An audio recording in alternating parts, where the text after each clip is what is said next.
Hi, welcome back to our EKG educational quick video series. Today we're going to talk about AV blocks. My name is Erin from Educated Nurse, and you can like and follow us on Facebook and Instagram. Follow us on YouTube. We're going to have tons of new videos in the next few weeks as we cover all the body systems. And if you're struggling with EKGs, I have a whole EKG study guide in our shop on Etsy and in Shopify, along with other templates to help you with your schooling and merch. So check us out. Let's dive into AV blocks. All right, let's just review normal sinus rhythm because you need these 10 criteria in order for it to be normal, and we should understand normal before we look at the abnormal. So normal sinus rhythm, the rate should be between 60 and 100. The rhythm and regularity should be regular. You should have a P wave, and the measurement should be normal on that. And if you need to remember all the measurements and what those numbers are, check out the normal sinus rhythm video. There should be a P wave. There should be a P wave before every QRS, and those measurements should be normal. The PR interval, or the PQ interval, as we talked about in the first video, should be within normal limits. The QRS complex should be nice and narrow, and that measurement should be normal. The ST segment should be at baseline. It should not be elevated or depressed. There should be a T wave, there should be no U wave, and no early beats and no late beats. If you meet all 10 criteria, you have normal sinus rhythm. All right, let's look at a first degree AV block. All right, so when we look at the 10 points to normal sinus rhythm again, the rate should be fairly normal here. Because of the prolonged PR interval, you might have a little bit of tachycardia, but most patients, in my experience, their rate is normal. Now, because there is an abnormality in our 10 points to normal sinus rhythm, our PR interval is long, okay? It's considered an irregular rhythm. There are P waves, and those measurements should be normal. But the PR interval is going to be long, and the PR interval from the start of the P wave to the start of the QRS, so I actually call it the PQ interval, right? That's going to be greater than 0.2 seconds. And you can see where I have this highlighted with the blue line here, that it's actually longer than it should be. Everything else, the QRS should be normal, the ST segment should be normal, the T wave is there and normal. There's no U wave, and there's no early beats and no late beats. So in a first degree EV block, the SA node is going to fire, send an impulse across the atria, which is going to make the atria contract, which gives us our P wave. And then it's going to go to the AV node. Now, this is where we're going to run into issues with our AV blocks. All impulses are going to go down to the ventricles. It's just going to take longer for that impulse to get there. There's something that's blocking that impulse to get down to the ventricles. So that PR interval is going to be longer, okay? And so this is what we have an AV block, where the PR interval is longer, okay, than it should. This is a first degree AV block. All right, so what causes a first degree AV block? Well, it can actually just occur on its own or idiopathic, and unless the patient's symptomatic, which they normally aren't, we don't really have to worry about it, okay? It can happen with increasing age. It can happen with a heart attack or after a heart attack, with coronary artery disease. I've seen this in patients with rheumatic heart disease, where they've had rheumatic fever. Hyperthyroidism, electrolyte imbalances is another one that's pretty common, and then meds. If a patient's on beta blockers or calcium channel blockers or DIG, which makes a lot of sense because it's going to slow down the rate and slow down that conduction time, right? Which we want, which is why the patient's on it, probably for some rate control, if not blood pressure. But it makes sense that that slows down that conduction time, okay? Most patients, like I said, are asymptomatic. Some might feel skipped beats or pauses. The goal is usually just to treat the underlying cause. If they don't have any symptoms, we typically don't treat it. We just kind of monitor them and watch that it doesn't progress to a worsening heart block. All right, second degree AV block type 1, also called Winky Bach, which is one of my favorite things to say. Winky Bach. When you look at your 10 points to normal sinus rhythm, the atrial rate is going to be within normal limits. However, the ventricular rate is going to be slowed. So when you actually look at this EKG, there are more P waves than there are QRSs because we're missing a QRS complex. All right, so the ventricular rate is going to be slower than the atrial rate. It's going to be irregular.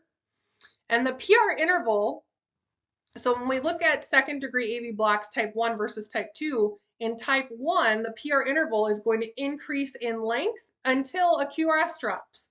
So you can kind of see these blue lines on the EKG. The PR interval starts off probably normal, and then it gets wider and wider, and then eventually we're missing a QRS complex. So in type 1 or Winky Bach, you just remember the rhyme, longer, longer drop, you have Winky Bach. Longer, longer drop, and then you have Winky Bach, okay? So it's just a gradually lengthening PR interval until one of the QRSs is blocked or missing, which is pretty indicative of Winky Bach.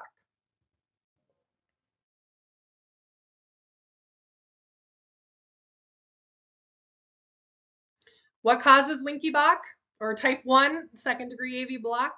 Coronary artery disease and heart attack are the biggest ones, along with cardiac meds like DIG, beta blockers, calcium channel blockers, or any other slow AV conduction problem is going to cause your Winky Bach.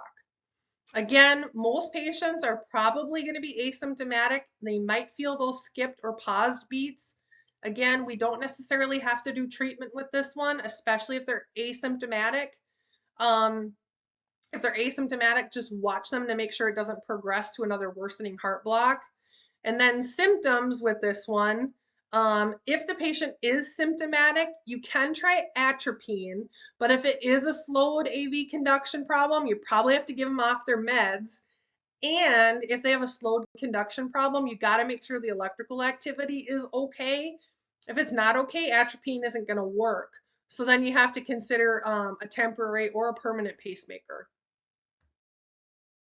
All right, so second degree AV block, Mobitz type 2, okay, when we look at our 10 points to normal sinus rhythm, in this one, you're going to have constant PR intervals. So like in type 1, you know how the PR interval went from shorter, longer, longer, longer drop, and then we have Winky Bach. In type 2, the PR interval is consistent. It's actually normal.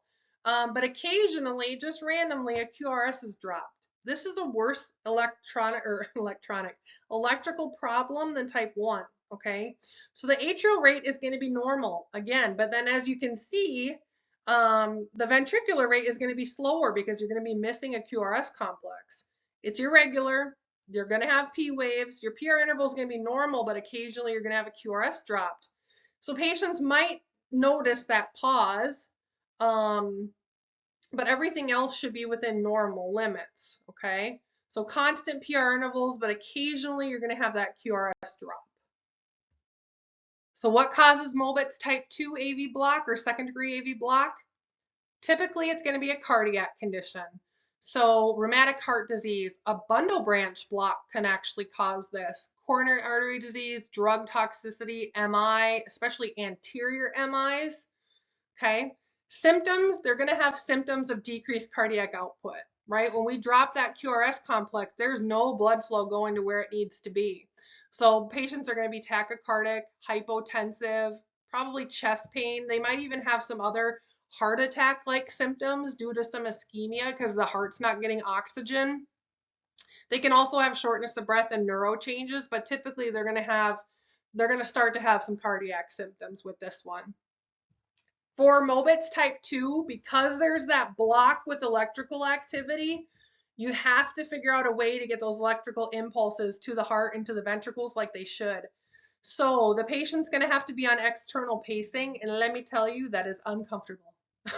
You're basically going to put the defibrillator pads on the patient, and obviously you're not going to defibrillate them, but you're going to set them to pace mode, and you're going to turn up the electricity, and it's going to give external shocks to that patient to pace them externally, and the patient is going to feel those shocks every time, like 60 to 70 beats a minute, right?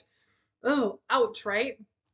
the patient's going to feel every one of those shocks. So external pacing is temporary. Eventually, you're going to have to get him to a cath lab or something and get him an internal pacemaker.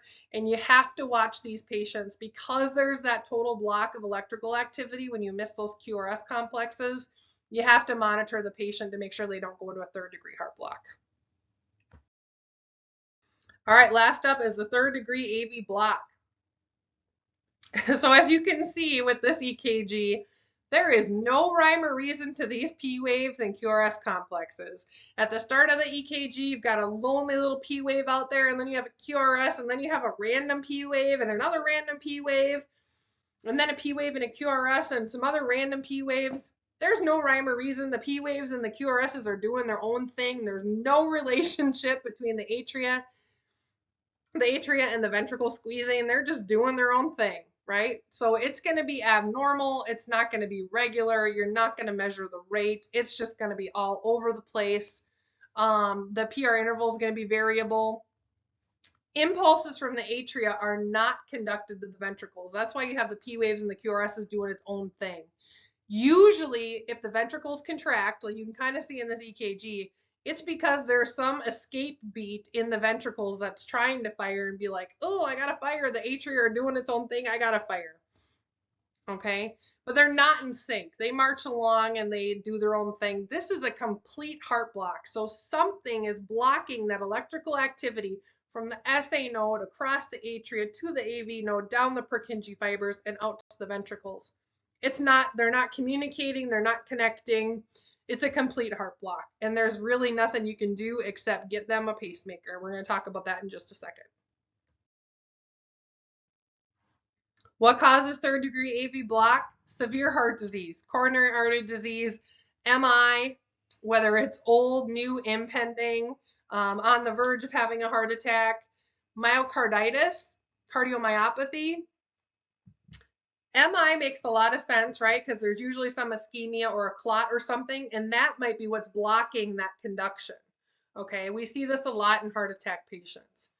Patients that are on beta blockers, calcium channel blockers, and DIG, again, it's slowing down that conduction, but a lot of times it's related to some pretty severe heart disease. Symptoms: significantly decreased cardiac output. The atria and the ventricles are squeezing and doing their own thing. Normally it's not, it goes squeeze, squeeze, squeeze, squeeze. Well, this is just doing whatever it wants whenever it wants. So there's no, good blood flow out to where it needs to go, out to the body, to the brain, to the lungs.